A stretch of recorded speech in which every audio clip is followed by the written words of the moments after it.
Hey everybody, welcome back to the channel. So we're going to do a pork belly today. Pork belly is not something a lot of home barbecuers do. I love it. It's not just for bacon.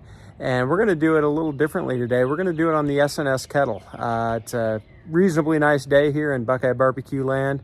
Haven't had the SNS out this year yet. So looking forward to that. So we're going to get our pork belly ready. We're going to get the SNS Kettle set up. It's actually already set up, but I'll show you how we're going to do it, and then we'll go from there. So thanks for joining, and we'll see you in a minute. Okay, so here is our pork belly. We're going to get it ready to go. Got the fat side up. This is a skin removed pork belly, which is the way I like to do them. You can definitely do some cool things with pork skin, but for this, I definitely don't want the skin on. And we're gonna get it seasoned up. So I'm gonna use today something I just got in the mail. If you saw my recent video, Killer Hogs, the barbecue rub. Just great barbecue flavor, pretty mild, no real spice to it. And I love it on pork. So that's what we're gonna use today. So we're just gonna give it a liberal coating.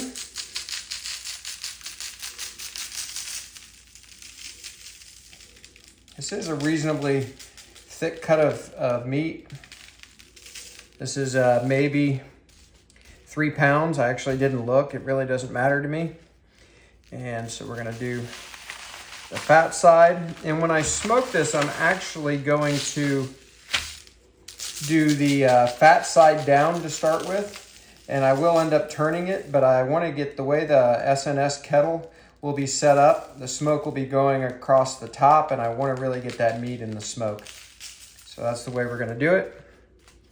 Here we go. And then for the sides, and you definitely want to do your sides, I'm sort of going to get a little rub down and then just do one of these. Kind of grab that excess rub. If I miss any parts, I can always fill in. And this is not a super salty rub either, so between this being a really thick cut of meat and this not being super salty, I'm really not concerned about over salting it. I really want to get a good cover, create some nice bark on this, and some great color too. As Matt Pittman says, you eat with your eyes first. All right, I think that's gonna do it. Now I can always touch up later. I hope I'm getting this in the camera. I know I've got it zoomed in, so I apologize if I didn't do a great job of that. And what I'm going to use is this rack right here. And matter of fact, I'm not even going to dirty the tray. We're just going to do this. There we go. Oh, and here I just said I was going to do the meat side up first. So there we go. So that's going to go out to the SNS kettle just like that. For now, I'm going to let this come up in temperature a little bit while we get the kettle ready. And we'll bring you back and show you what we're going to do. See you in a minute. Okay, so we're going to get our SNS kettle going here. It's mostly set up, but we'll have a few more things we're going to do. So I'm just going to get the lid off. One thing I love about the SNS kettle is the lid cradle that it's got built into it. So we'll just set the lid off to the side. So here's what I got. I've got the Slow and Sear charcoal basket in here. I've got a paraffin wax starter cube over on the left side. I have a pan in that I'm going to put some water in. In fact, I'll do that right now. This is just for moisture in the cooking chamber. Just want to keep things moist. And the pan generally is to keep the kettle clean. So just going to throw that, throw some water in there. It's just hot tap water. Now, for those of you that know the SNS kettle, you're wondering why I didn't use the built-in water pan. Well, it's because I filled the basket with the charcoal and had forgotten to put the pan in, and I didn't feel like taking the charcoal out. So the normal water reservoir we're not using today, but this will work just fine. I'm not at all concerned about that. So let's light the paraffin cube and we'll go from there.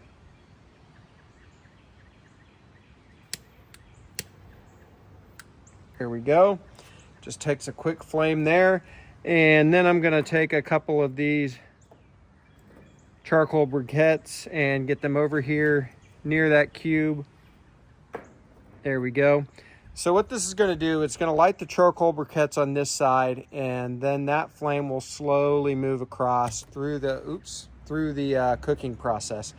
I'm going to go ahead and get some wood on here. I don't want the wood to catch fire right away necessarily, so I'm going to get a piece or two close and then spread them out across the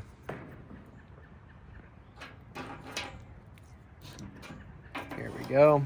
Now, whether or not I wrap this remains to be seen. I haven't quite figured that out. That's going to be a halftime adjustment call, and so we'll see.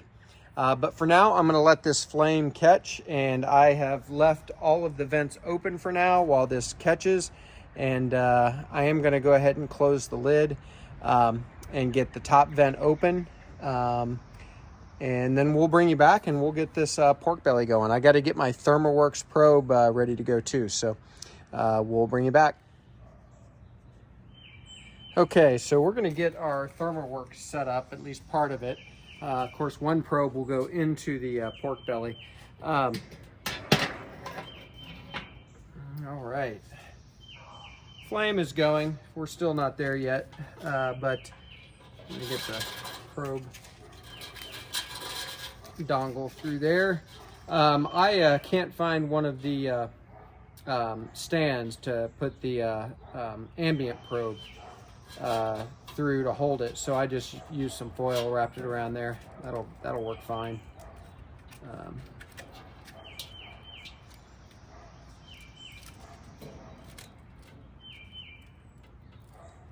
All right, that'll work, and we'll get that into port number 1 of the ThermoWorks signals. I haven't used this in quite a while. It should be charged though. I had it on the charger. There we go. And all right, I think we're getting there with the charcoal. I'm actually going to leave the lid open for a little bit now, so the temperature probe's not going to do much for me right now. But I want to get this flame going a little better and a little faster. So I've got the vents wide open, and so it's going to probably take another 15 minutes or so. So we'll bring you back.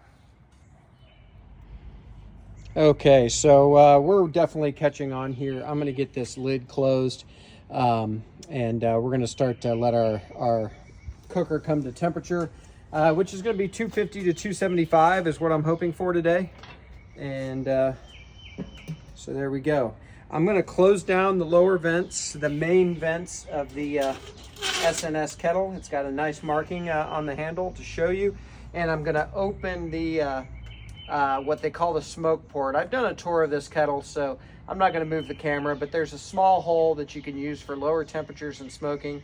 I'm going to open it to maybe 1/3, and I'm going to do the same thing with the upper vent. So we'll see what that does for us.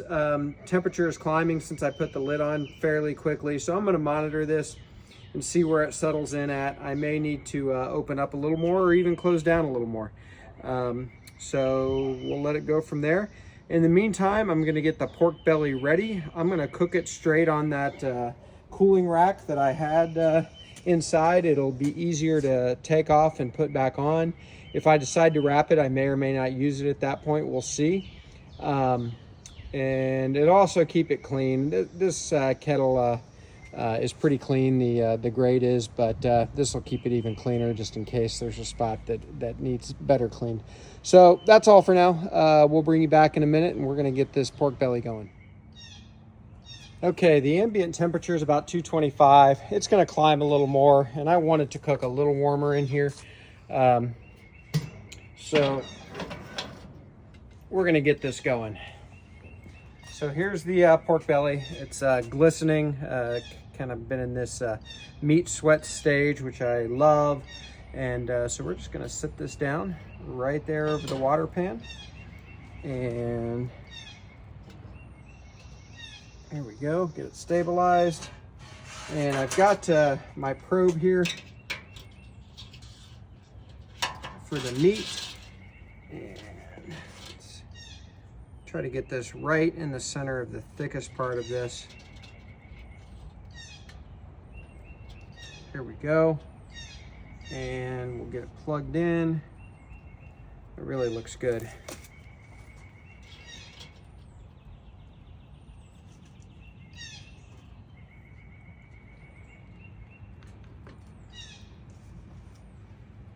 Okay, about 37 degrees internal to the pork, which makes sense. I just took it out of the refrigerator a little while ago, but it has been sitting on the counter, so it's warmed up just a little bit. We've got our ambient probe here showing 110 right now, but that's because the lid's open. And the fire's going good. We got a little flame on one of our wood chunks there. So as far as I'm concerned, this is looking good. We're gonna get the lid on, and I doubt I even look at this for an hour, but we'll bring you back, and I'm gonna get a spritz bottle with some apple cider vinegar in it in case I need it.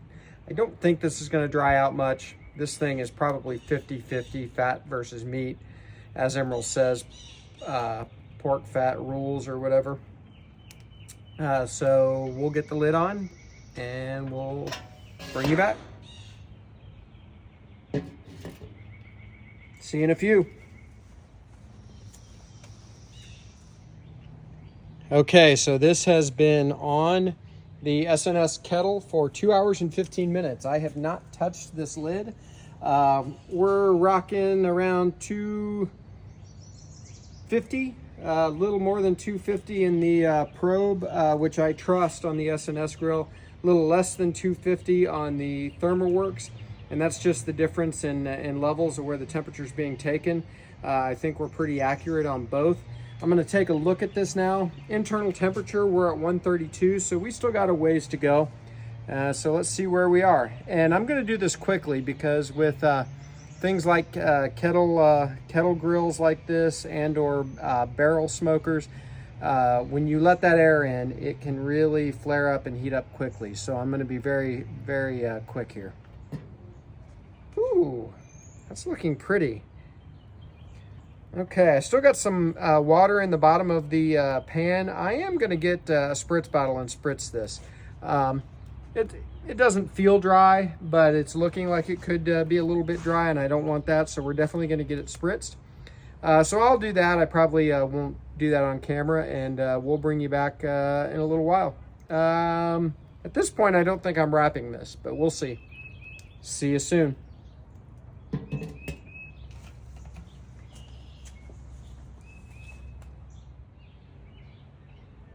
Okay, so we are at 170 internal, rolling about 250 on both temperature gauges. So as far as I'm concerned, perfect temperature.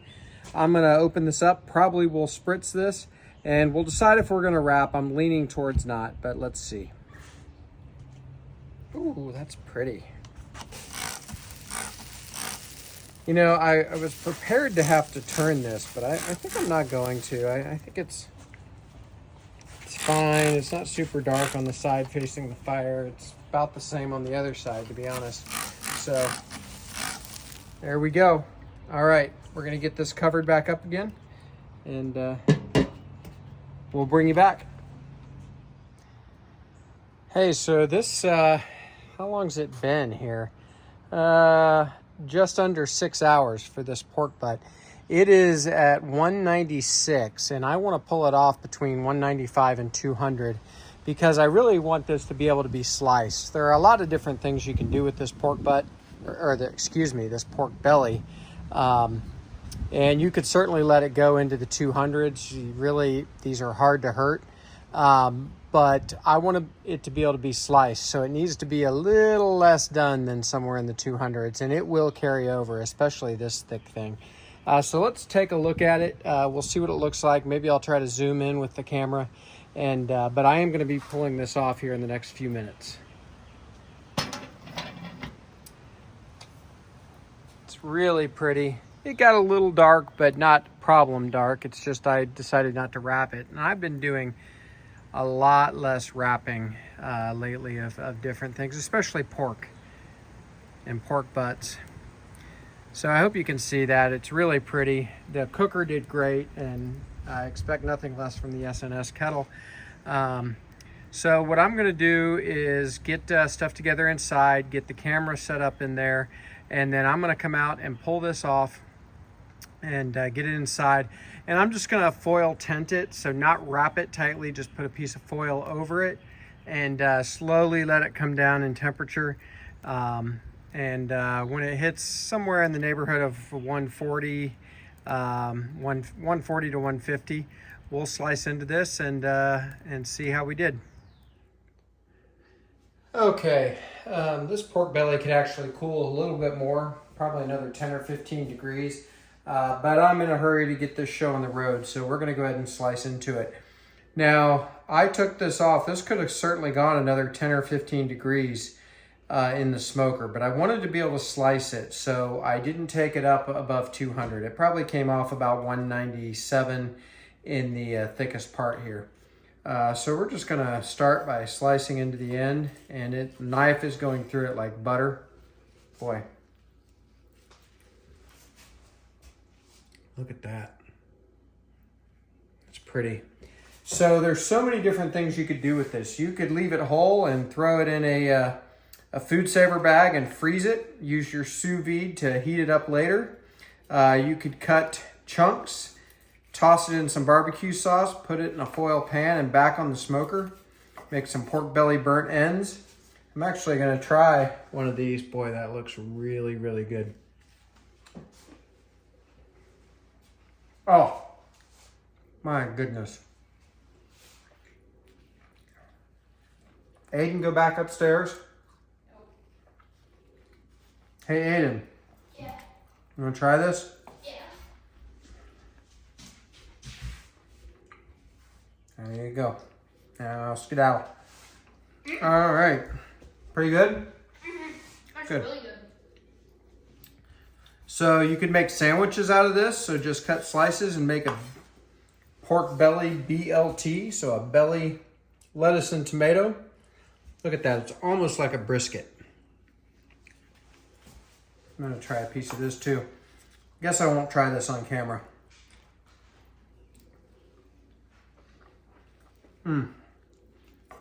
Man, that's good.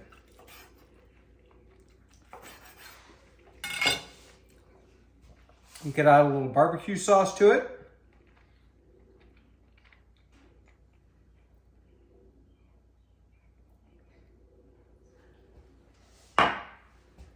Try this now. Oh, gosh, that is good. So I'm just going to cut some more slices here. Honestly, not sure how I'm going to end up eating this. But if you've never done a pork belly, get yourself one. This came from Porter Road, so you can get them through the mail or UPS or whatever. I hear Costco has them. I can never find them at Sam's Club, but Costco may have them. Oh, gosh, it's so juicy. That's really pretty. So anyway, thanks for following along with this cook today. We'll see you next time at BuQeye Barbecue. If you don't mind, go ahead and like this video, subscribe to the channel. Getting close to 1,000 subscribers. Going to give a thermopin away when I do to people that comment. So we'll see you next time.